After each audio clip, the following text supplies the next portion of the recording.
We're joined by Sunday Times football correspondent Jonathan Northcroft, who was at the stadium when the accident happened.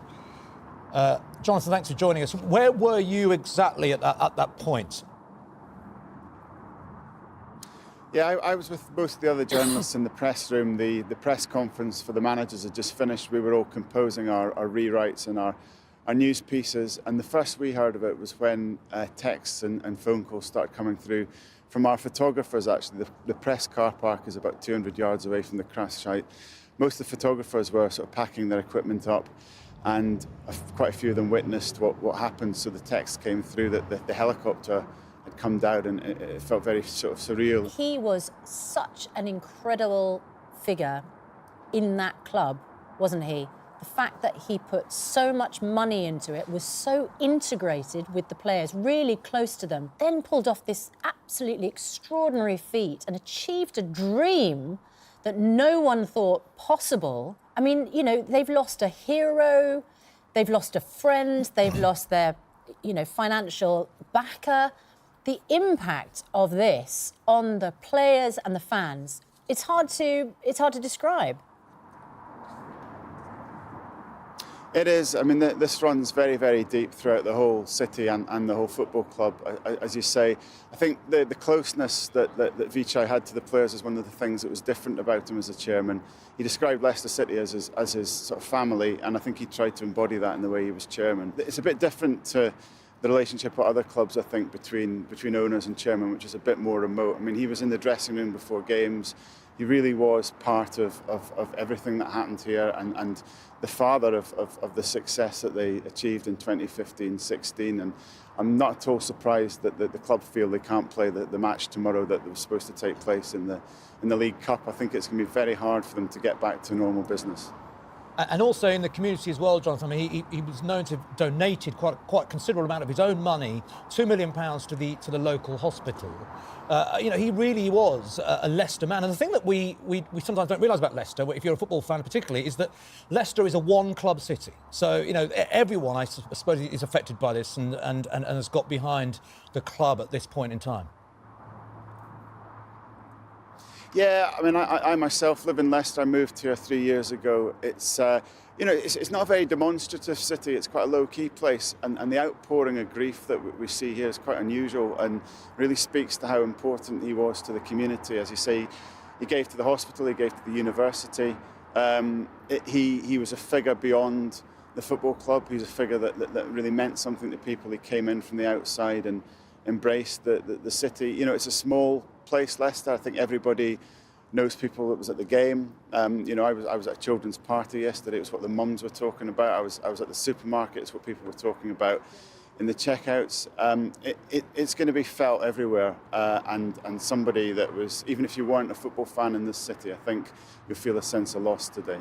Absolutely. Chris Kamara, you'd met him, Vichai? Yes, I met Vichai last season. I met him actually on the pitch at the King Power.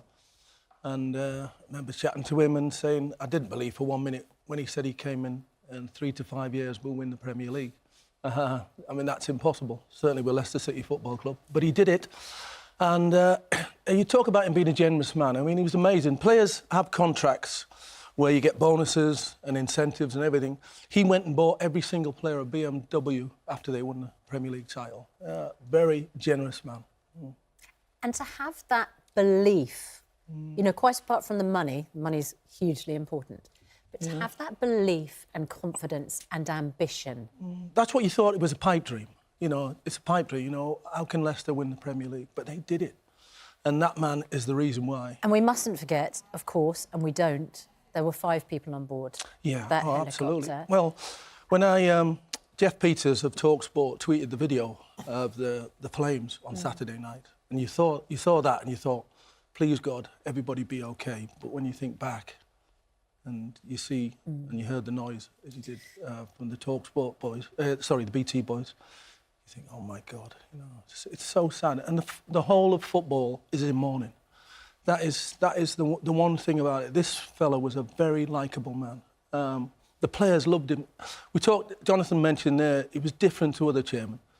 There are quite a few chairmen like him around the country, but in the Premier League, they're few and far between. And he was one of those that engaged with the players. The way the game is at the moment, it's so money-driven, it's so corporate, businessmen are coming taking over clubs. But he did that, but somehow managed to keep some real community spirit, which is what football was designed for in the first place. I mean, that is what a hell of an achievement. It's difficult to think of another owner like him in the Premier League at the moment. Absolutely. Loads go in for personal gain. He went in because he wanted and he believed in Leicester City and what they could achieve and what he could achieve with them.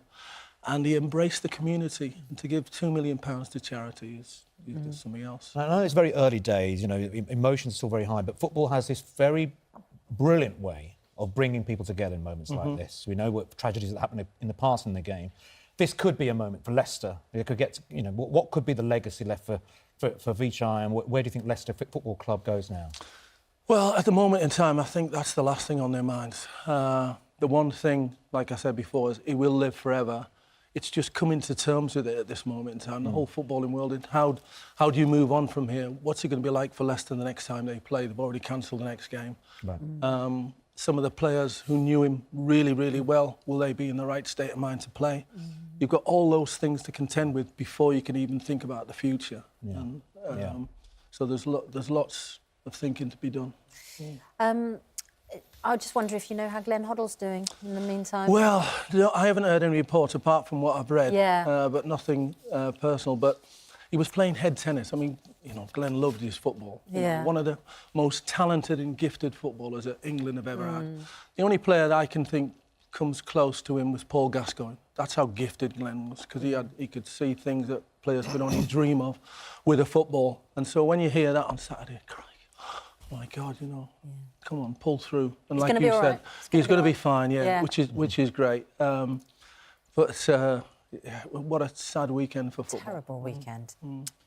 But as I say, our thoughts to the families of all of those involved in the helicopter crash, and this incredible pilot, Eric Swaffer, who we understand something catastrophic happened to the helicopter, but in those last moments, possibly because of his actions, lives might have been saved. That's just amazing. I know, you know, built up area and the number of houses and people around, absolutely extraordinary, and our hearts go out to them.